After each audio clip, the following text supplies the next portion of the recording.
నమస్తే, welcome to Telugu రాజ్యం. నేను మీ వెంకట గణవరపు. ప్రస్తుతం స్టూడియోలో ఉన్నారు ప్రముఖ రాజకీయ విశ్లేషకులు కేఎస్ ప్రసాద్ గారు. కేఎస్ ప్రసాద్ గారు నమస్తే. నమస్తే అండి. అయ్యన్న పాత్రుడు చేసిన కామెంట్స్ బూమరాంగ్ అయ్యాయా? ఆయన ఆటో వాళ్ళ ప్రోగ్రాంలో 15,000 ఇచ్చే ప్రోగ్రాంలో పాల్గొని మాట్లాడారు. అక్కడ ఏ అనుమతులు ఉన్నాయి, ఏం పెట్టాలని ఆయన లాంగ్వేజ్లో, ఆయన వర్షన్లో ఆయన మాట్లాడారు. సో అవే ఇప్పుడు ఎక్కడ మొదలు పెట్టాలనేది ఒక నిర్దిష్టంగా లేకపోయినా వైఎస్ఆర్సీపీకి, మరి ముఖ్యంగా జగన్మోహన్ రెడ్డికి నర్సీపట్నాన్ని ఎంచుకుని అక్కడి నుంచే స్టార్ట్ చేశారు పీపీపీని.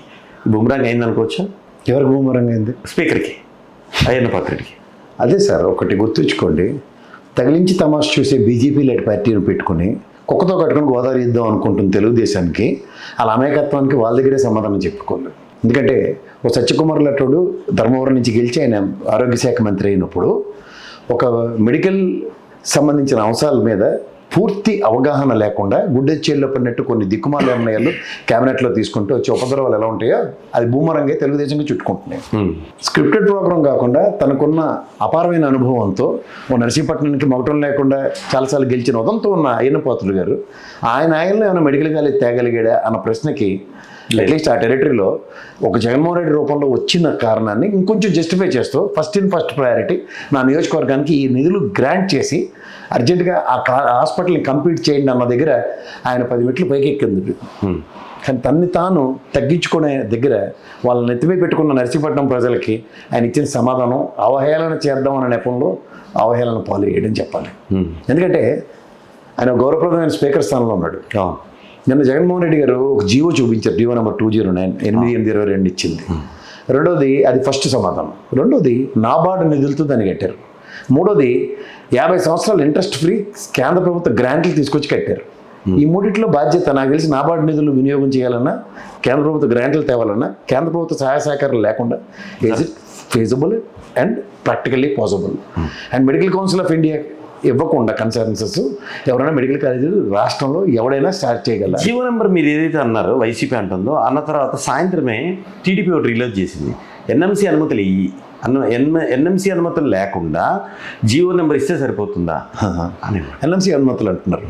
మరి మీ కళ్ళ ముందు పోనీ ఎన్ఎంసీ అనుమతులు ఉన్నదానికి వాళ్ళ సమాధానం వాళ్ళే తెలివి తక్కువతనం నిదర్శనం ఎలా చెప్పాలంటే, కడప మెడికల్ కాలేజీకి పులివెందుల సీట్లు వద్దని ఎన్ఎంసీ ఇచ్చిన తర్వాత వద్దని పంపించింది నేనా, మీరే, సత్యకుమార్ గారు? అంతే. అవును. మెడికల్ కౌన్సిల్ ఆఫ్ ఇండియా సీట్లు ఎలకేట్ చేస్తే అక్కర్లేదు ఈ సంవత్సరం అని చెప్పింది ఎవరు? రాష్ట్ర ప్రభుత్వం చెప్పింది కదా. మీకు మళ్ళీ నేను పాతదే చెప్తున్నా, ఇదే మన విభజన హామీల్లో గిరిజన యూనివర్సిటీకి ఈ శ్రీకాకుళం పరిసర ప్రాంతంలో ఐఐటీలు ఐఎంలు పెట్టేస్తామని చెప్పినప్పుడు భవనాలు లేకుండా ల్యాండ్ ఎలకేషన్స్ కాకుండా మనం సీట్లు పెట్టుకుని అద్దె భవనాలు నడిపిస్తున్నాం కదా. అవును. మెడికల్ కాలేజీలు కూడా తెలుగు ఉండి చేస్తున్నారా, తెలుగు లేకుండా కూడా ఉంటాయి భవనాలు? నేను అదే చెప్తున్నాను, తెలుగు ఉండి చేస్తున్నారా, తెలుగు లేకుండా చేస్తున్నారా, లేకపోతే బీజేపీ కూడా తగిలిన తమాషా చూస్తుంటే వేరు బాగులలో చేసుకుంటున్నారా? వాళ్ళకైపోయింది. మీరు మీ వల్ల బతికి బట్టకట్టిన బీజేపీ వాళ్ళు, లేకపోతే వాళ్ళ మొఖానికి ఎవడనో ఆంధ్రప్రదేశ్లో కడుపు కన్నం తిన్నాడు ఎవడో నోటేస్తాడే? తెలుగుదేశం ముఖం చూసి చేసినాడు. ఎందుకంటే రాష్ట్రానికి కాంగ్రెస్ విభజించి ఎంత ద్రోహం చేసిందో, విభజించిన తర్వాత దానికి 10 రెట్లు ద్రోహం చేసినాడు బీజేపీ వాడు. వాళ్ళని గెలిపించుకోవడమే దౌర్భాగ్య స్థితికి తిరుగు చేసింది ఎవరికంటే తెలుగుదేశానికి. ఎందుకు గెలిపించుకుంటారంటే వాళ్ళు చేతకంతనమనే చెప్పాలి. ఎందుకంటే ఇక్కడ కేంద్ర ప్రభుత్వంలో వీళ్ళ వల్ల బతికి పట్టకడుతుంది అక్కడ నరేంద్ర మోడీ గారి ప్రభుత్వం. దానికి వీళ్ళకి భయం ఏంటో నాకు అర్థం కావట్లే. ఇప్పుడు ఇక్కడ వాళ్ళ మొహానికి గెలిచేవాడు వీడు గెలుస్తాడని అవడని చెప్పేవాడికి దమ్ము ధైర్యం ఉందని, నేను గెలవగలన బీజేపీ పరంగా అవడం రాష్ట్రం మొత్తం మీద ఓపెన్ ఛాలెంజ్ చేసి అడుగుతున్నాను నేను. లేదు, అంత స్ట్రెంత్ లేదు, ఎవరికీ లేదు. 0.83 వాళ్ళ మొఖానికి ఉన్న ఓటు బ్యాంక్. తెలుగుదేశం ఎత్తుకెత్తుకుంటే బతికి బట్టకట్టిన వాళ్ళు కూడా వాళ్ళు శాసించేస్తుంటే మనం వెర్వేదంలో చూస్తూ కూర్చోలే. ఇదంతట్లోనూ అబాస్పాలైంది ఎవరు? టీడీపీ అవుతుంది. టీడీపీ కన్నా ముఖ్యంగా అయ్యన్న పాత్రుడు గారు. అంటే రాజ్యాంగబద్ధమైన ప్లేస్లో కూర్చొని ఆ మాట అంటాము. మళ్ళీ ఇంకో మాట కూడా అన్నారు ఆయన, ఏమవుద్ది ఇట్లా మాట్లాడకూడదు స్పీకర్ అన్నారు, ఏమవుతుంది నేను మాట్లాడతాను, తప్పేంటి? తెగించినోడు కానీ డాట్ అని ఒకటి ఉంటుంది, అది మనం ఏం చేయాలి? మీరు ఇవాళ తెలుగుదేశం పార్టీలో రామారావు గారు స్థాపించిన పార్టీ కాడి నుంచి ఉన్న వ్యక్తి మిమ్మల్ని పిలిచి ఆ స్థాయి కలుగు చేసింది ఆ పార్టీ. పైపచ్చి మీకున్న పేరు ప్రఖ్యాతులకి ఆ ఊర్లో మీరు చాలాసార్లు కన్సాక్టివ్గా గెలుచుకుని వచ్చిన వ్యక్తి. ఏదో 1-2 ఓటములు చూసారేమో, కానీ ఆ స్థాయి వ్యక్తి మాట్లాడకూడదు. అది కూడా మీ ప్రాంతానికి సంబంధించింది కదా. ఇప్పుడు ఏదో ఎక్కడ పులివెందులో 2వ కాలేజీ కట్టుకున్నాడంటే మీరు అప్రహెన్షన్స్ తెలియజేయడం, ఏదైతే ఒకే ప్రాంతం కడతారో మాకు జిల్లా కనపడలేదని. మన్యం ప్రాంతాలు, వెనుకబడిన ప్రాంతాలు, నర్సీపట్నం లాంటి వెనుకబడిన ప్రాంతం, ఆ ప్రాంతం మెడికల్ కాలేజీ లేదు ఇప్పటివరకు. అలాగే ఒక ప్రభుత్వం నిర్ణయంలో వచ్చినప్పుడు ఆరోగ్యశ్రీ రాజశేఖర రెడ్డి గారు వస్తే మీ ఆయిల్లో మీకు మీ నర్సీపట్నం ప్రజలు ఎంతమంది ఆరోగ్యశ్రీని ఫలాలు అనుభవించలేదు. సరే జగన్ రాజశేఖర రెడ్డి పెట్టాడు కాబట్టి మాకు అక్కర్లేదని చెప్పి తీసేశారా మీరు వచ్చి? అట్లా ఉండదుగా. ఇవన్నీ చూస్తుంటే ఓవరాల్గా అంటే ఇవన్నీ ఏంటి, పార్టీ అధినేత దగ్గర క్రెడిబిలిటీ కోసం మాట్లాడతారా, పార్టీ వీళ్ళకి గైడెన్స్ ఇస్తుందా?